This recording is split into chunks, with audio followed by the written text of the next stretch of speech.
मेरा नाम नेहा है। अगर आप मुझसे मेरी जिंदगी की कहानी पूछें तो यह सिर्फ मेरा नहीं बल्कि हर उस लड़की का सफर है जिसने हालातों से हार मानने की बजाय उनसे लड़ने का फैसला किया। जब मैं अपने पुराने दिनों को याद करती हूँ तो लगता है कि जो मैंने झेला वह शायद किसी और के लिए एक प्रेरणा बन सकता है। मैं एक छोटे से कस्बे में पली बड़ी। मेरा सपना था कि मैं अपने पैरों पर खड़ी हो अपने माता पिता का नाम रोशन करूं। मेरे पिता एक दर्जी थे जो दिन रात सिलाई करके घर चलाते थे।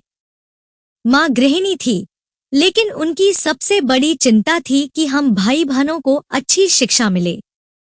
मुश्किलों के बावजूद उन्होंने हमें पढ़ाया। स्कूल में टॉप करने के बाद मुझे शहर के एक अच्छे कॉलेज में दाखिला मिला। यह मेरे लिए किसी सपने के सच होने जैसा था। कॉलेज में मेरी मुलाकात अरुण से हुई।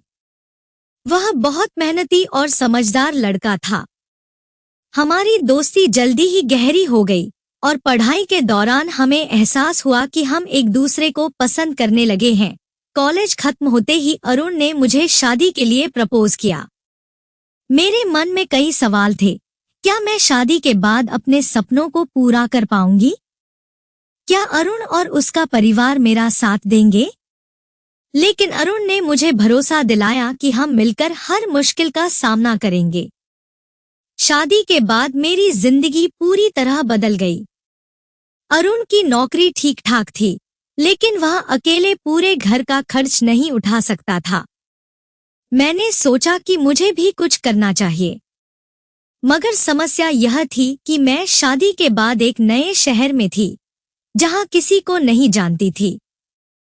पहले मैंने घर से ही छोटे मोटे काम शुरू किए, ट्यूशन देना, सिलाई बुनाई करना, और फिर धीरे धीरे मैंने सोचा कि क्यों न कुछ बड़ा किया जाए। मैंने ऑनलाइन बिजनेस के बारे में पढ़ना शुरू किया। सोशल मीडिया का इस्तेमाल करके मैंने हैंडमेड ज्वेलरी और कपड़ों का छोटा सा बिजनेस शुरू किया। शुरुआत में बहुत कठिनाइयां आईं। मेरे पास पैसे नहीं थे, अनुभव भी नहीं था। कुछ लोग हंसते थे, कहते थे ये सबके बस की बात नहीं है, घर पर बैठो, औरतों को बिजनेस करने की क्या जरूरत। लेकिन मेरे अंदर कुछ था जो मुझे हार नहीं मानने दे रहा था। मैंने छोटी छोटी चीजों से शुरुआत की और धीरे धीरे मेरे कस्टमर्स बढ़ने लगे। शुरू में अरुण भी थोड़ा चिंतित था। उसे डर था कि अगर मैं असफल हो गई तो क्या होगा। लेकिन जब उसने मेरी मेहनत देखी तो उसने मेरा साथ देना शुरू किया। उसने खुद भी बिजनेस के बारे में सीखना शुरू किया और मुझे सपोर्ट करने लगा। 6 महीने के अंदर ही मेरी मेहनत रंग लाने लगी। मेरा बिजनेस बढ़ने लगा।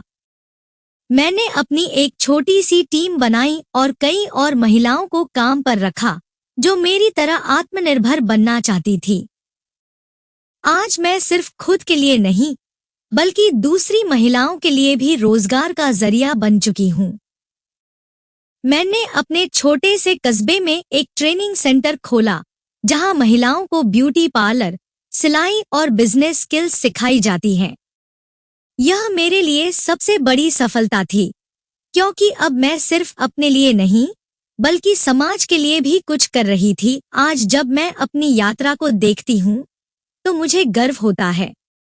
मैंने सीखा कि संघर्ष से कभी घबराना नहीं चाहिए, क्योंकि वही हमें आगे बढ़ने की ताकत देता है। शादी और परिवार जरूरी है, लेकिन अपने सपनों को भी जीना जरूरी है। अगर आप में आत्मविश्वास है और मेहनत करने का जज्बा है तो कोई भी मुश्किल आपको रोक नहीं सकती।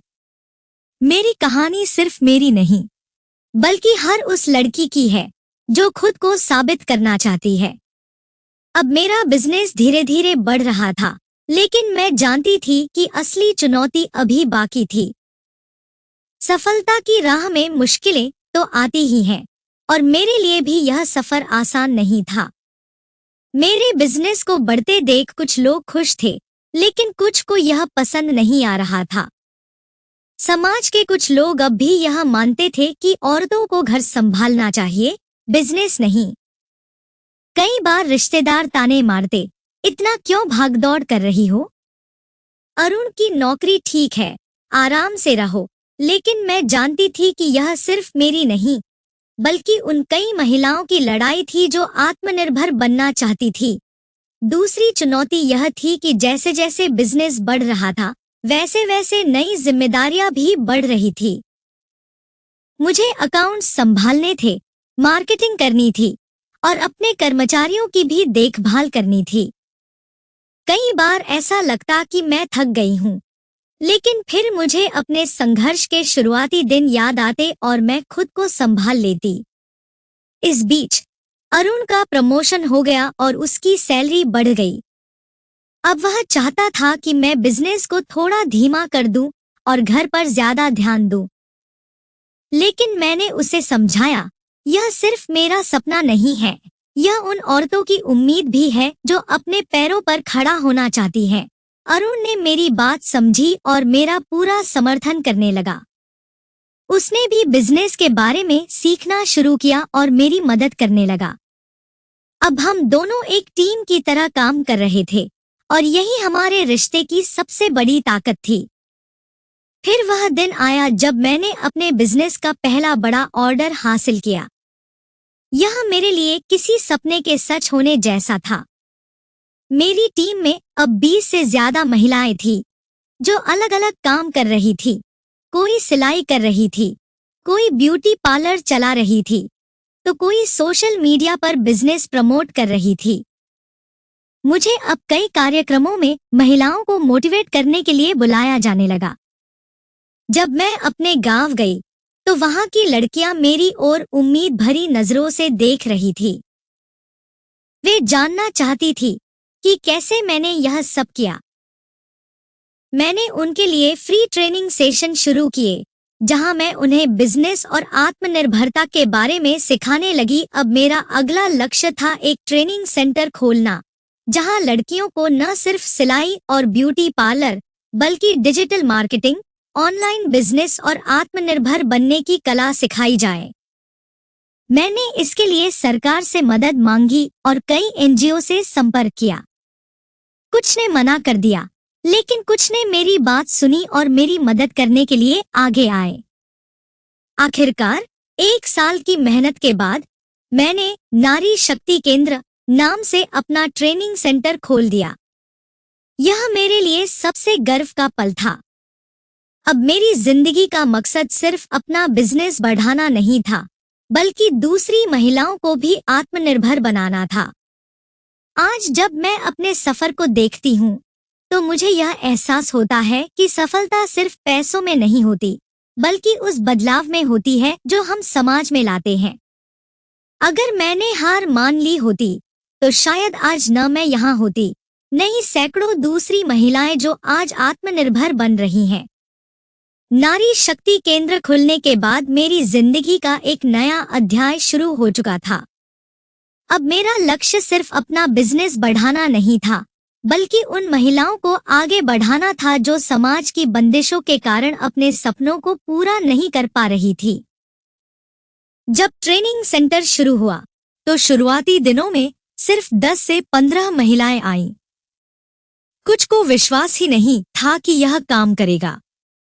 गांव और छोटे शहरों में लड़कियों के लिए घर से बाहर निकलकर सीखना आसान नहीं होता। कुछ के परिवार वाले मना कर देते थे, तो कुछ खुद ही डरती थी। पर मैंने हार नहीं मानी। मैं खुद उनके घर जाती, उनके माता पिता से बात करती और उन्हें समझाती कि अगर बेटियां पढ़ लिख कर आत्मनिर्भर बनेंगी, तो पूरे परिवार का भविष्य सुधर जाएगा। धीरे धीरे मेरी मेहनत रंग लाने लगी। अब 50 से ज्यादा महिलाएं सेंटर में आने लगी। कुछ महीनों बाद सेंटर से पहली बैच की महिलाएं तैयार हो गईं। किसी ने सिलाई सीखी, किसी ने ब्यूटी पार्लर चलाना और कुछ लड़कियां डिजिटल मार्केटिंग और ऑनलाइन बिजनेस के गुर सीखकर खुद का छोटा मोटा बिजनेस शुरू करने लगी। सबसे ज्यादा खुशी तब हुई जब मीरा, जो एक गरीब परिवार की लड़की थी, अपने हुनर से खुद का बुटीक खोलने में कामयाब हुई। गांव में सभी को हैरानी थी कि एक लड़की ने खुद का बिजनेस शुरू कर लिया। उसके पिता, जो पहले उसकी पढ़ाई के खिलाफ थे, अब गर्व से कहते, मेरी बेटी किसी से कम नहीं। अब जब महिलाओं ने कमाना शुरू किया तो समाज की सोच भी बदलने लगी। जो लोग पहले मेरे सेंटर को लेकर सवाल उठाते थे, अब अपनी बेटियों को वहां भेजने लगे। यह मेरे लिए सबसे बड़ी जीत थी। एक दिन गांव के प्रधान जी खुद मेरे पास आए और बोले, शिवानी, तुमने हमारे गांव की लड़कियों को नई राह दिखाई है। हम तुम्हारे साथ हैं। उनकी यह बात सुनकर मेरी आंखों में खुशी के आंसू आ गए। अब मैंने अपने सेंटर को और बड़ा करने की ठानी। मैंने एक सरकारी योजना के तहत फंड के लिए अप्लाई किया और कुछ महीनों बाद मुझे सहायता राशि मिल गई। इससे मैंने सेंटर में और कोर्सेज शुरू कर दिए, tailoring, beautician training, computer course और डिजिटल बिजनेस। अब हमारे पास 200 से ज्यादा लड़कियां और महिलाएं सीखने आने लगी। कुछ घर से सिलाई का काम शुरू कर चुकी थी, तो कुछ ऑनलाइन सामान बेचकर पैसे कमाने लगी थी। मेरी मेहनत रंग ला रही थी और इससे बड़ा सुख कुछ नहीं था। आज जब मैं अपने सफर को देखती हूँ तो मुझे गर्व महसूस होता है कि मैंने सिर्फ खुद को नहीं बल्कि कई महिलाओं को आत्मनिर्भर बनाया। अब मेरे पास कई शहरों से लोग आते हैं जो चाहते हैं कि उनके इलाकों में भी ऐसा सेंटर खुले।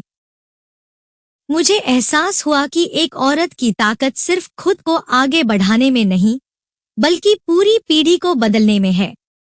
अगर हर लड़की अपने पैरों पर खड़ा होना सीख जाए तो कोई भी उसे कमजोर नहीं समझेगा। अब मेरी जिंदगी का लक्ष्य सिर्फ पैसा कमाना नहीं बल्कि हर औरत को आत्मनिर्भर बनाना है। मैंने सीखा कि अगर हम अपने सपनों के लिए सच्ची मेहनत करें तो कोई भी हमें रोक नहीं सकता। अब मेरे नारी शक्ति केंद्र को खुले हुए 3 साल हो चुके थे। इन 3 सालों में मैंने कई उतार चढ़ाव देखे, लेकिन मेरी मेहनत और हौसला कभी कम नहीं हुआ। हर दिन कुछ नया सीखने और सिखाने का जज्बा मुझे आगे बढ़ाता रहा। जैसे जैसे सेंटर की पहचान बढ़ी, वैसे वैसे कुछ लोगों की नाराजगी भी बढ़ने लगी। कुछ रूढ़िवादी सोच वाले लोग अब भी नहीं चाहते थे कि महिलाएं बाहर निकलकर काम करें। वे अफवाहें फैलाने लगे कि लड़कियों को घर के काम करने चाहिए, बाहर काम करके क्या मिलेगा। एक दिन गांव के कुछ लोग मेरे घर आए और बोले, शिवानी, तुम यह सब बंद कर दो। यह हमारे रीति रिवाजों के खिलाफ है। औरतों को ज्यादा आजादी देना ठीक नहीं। उनकी बातें सुनकर मुझे गुस्सा भी आया और दुख भी। लेकिन मैंने शांति से जवाब दिया, अगर एक बेटी पढ़ लिख कर काबिल बन सकती है तो समाज का भविष्य और बेहतर होगा। अगर हम महिलाओं को उनका हक देंगे तो परिवार और समाज दोनों मजबूत होंगे। उनमें से कुछ मेरी बात समझ गए, लेकिन कुछ अब भी नाराज थे। मैं जानती थी कि बदलाव लाना आसान नहीं होता, लेकिन अगर हिम्मत हो तो कुछ भी नामुमकिन नहीं। धीरे धीरे मेरी मेहनत का असर दिखने लगा। मेरे सेंटर की छात्राएं अब शहरों में नौकरी करने लगी थी। कुछ ने खुद का बिजनेस शुरू किया था। एक लड़की, प्रीति, जो कभी घर के बाहर कदम रखने से डरती थी, अब अपना खुद का सिलाई सेंटर चला रही थी और दूसरी महिलाओं को सिखा रही थी। एक दिन एक सरकारी अधिकारी मेरे सेंटर का निरीक्षण करने आए। उन्होंने मेरे काम की सराहना की और कहा कि वे इसे और बड़े स्तर पर ले जाना चाहते हैं। कुछ महीनों बाद सरकार ने मेरे सेंटर को एक महिला सशक्तिकरण प्रशिक्षण केंद्र का दर्जा दे दिया। अब हमें सरकार की तरफ से मदद मिलने लगी और हमने इसे और भी बड़ा बना दिया। एक दिन मुझे जिले के सबसे बड़े सम्मान, महिला उद्यमी पुरस्कार, के लिए बुलाया गया। जब मैं मंच पर गई और मेरी मेहनत को सराहा गया तो मेरी आंखों में आंसू आ गए। मैंने सोचा, आज अगर मैंने डरकर हार मान ली होती तो शायद मैं यहाँ तक नहीं पहुँच पाती। वहां मुझे एक महिला ने आकर कहा, शिवानी जी, आपने हमारी जिंदगी बदल दी। अगर आप न होती तो हम शायद कभी आगे नहीं बढ़ पाते। उसकी बातें सुनकर मुझे महसूस हुआ कि मेरी मेहनत सिर्फ मेरे लिए नहीं बल्कि पूरे समाज के लिए थी। आज मेरा सेंटर सिर्फ मेरे गांव में नहीं बल्कि कई जगहों पर फैल चुका है। सैकड़ों महिलाएं आत्मनिर्भर बन चुकी हैं और यह सब सिर्फ एक फैसले की वजह से हुआ। अपने सपनों को कभी मत छोड़ो। समय बीतता गया और शिवानी और राघव की मेहनत रंग लाने लगी। उनका व्यवसाय अच्छी गति पकड़ चुका था और उनके गांव का स्कूल भी अब और अधिक बच्चों को शिक्षा देने लगा था। इसी बीच उनके जीवन में एक और खुशी आई। शिवानी मां बनने वाली थी। जब उसने पहली बार इस खबर को सुना तो उसकी आंखों में आंसू आ गए। यह खुशी उसके लिए किसी सपने से कम नहीं थी, लेकिन साथ ही यह एक नई जिम्मेदारी भी थी। वह जानती थी कि अब उसे अपने परिवार और अपने व्यवसाय दोनों को संतुलित करना होगा। गर्भावस्था के दौरान शिवानी को कई शारीरिक और मानसिक चुनौतियों का सामना करना पड़ा। व्यवसाय की जिम्मेदारियां बढ़ रही थी, लेकिन राघव हमेशा उसके साथ खड़ा था। उसने शिवानी से कहा, तुम्हें सिर्फ अपना और हमारे बच्चे का ख्याल रखना है, बाकी सब मैं संभाल लूंगा। लेकिन शिवानी सिर्फ आराम करके बैठने वालों में से नहीं थी। उसने अपनी जिम्मेदारियों को इस तरह से बांट लिया कि वह बिना किसी तनाव के अपना समय परिवार और काम दोनों में दे सके। उसने अपने बिजनेस के लिए एक टीम तैयार की जो उसके निर्देशों पर काम करने लगी। इससे उसे घर पर रहकर भी अपने काम को मैनेज करने का अवसर मिला।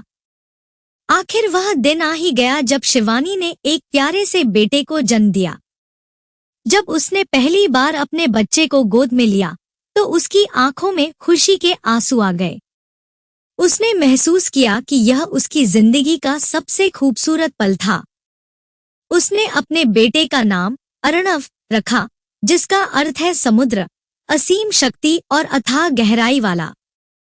शिवानी चाहती थी कि उसका बेटा भी उसकी तरह साहसी और आत्मनिर्भर बने। मां बनने के बाद शिवानी के लिए समय प्रबंधन सबसे बड़ी चुनौती बन गया था, लेकिन उसने हार नहीं मानी।